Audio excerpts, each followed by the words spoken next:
In an instant, a selfie video made by this 25-year-old woman would end in her death. The gunman bursting into what was an oasis for the gay community and opening fire. Oh my God, dude. He killed most of his victims in those first moments. Police tried to take the shooter out, but he took hostages, leading to 3 hours of negotiations until a dramatic operation from outside.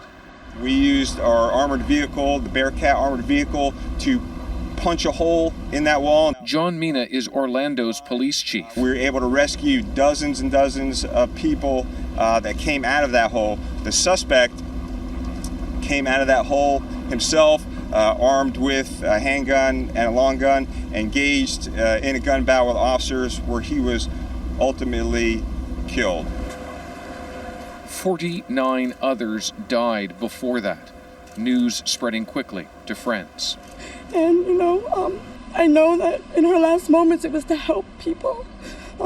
She's never been a coward. She would never run away from anything.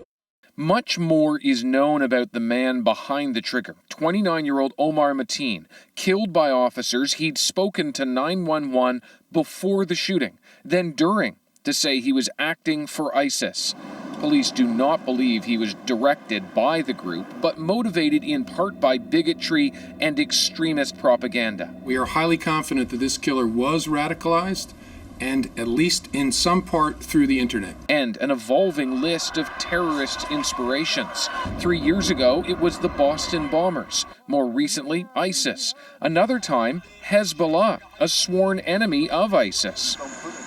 Back in 2013, and again 10 months ago, the FBI questioned Mateen, put him under surveillance after he worried co-workers. Our investigation involved introducing confidential sources to him, recording conversations with him, following him, but never finding enough to charge him. The point is that if we have self-radicalized individuals in this country, then they are going to be very difficult, oftentimes, to find ahead of time. Difficult as it may be, Mateen was suspected of terrorism, but that doesn't mean he couldn't legally buy guns, which he did just days ago. People that are on the terrorist watch list in America are actually legally able to buy weapons. So they're too dangerous to fly, but they're not too dangerous to go into a gun store and legally purchase a weapon. Orlando's gay community is struggling with what's happened. They feel targeted. Meanwhile, those seeking to do what they can are giving blood. One aspect of the investigation will look at who shot the victims. 14 officers opened fire in the melee, and it's not entirely clear they only struck the gunman. It's possible some of their bullets hit victims.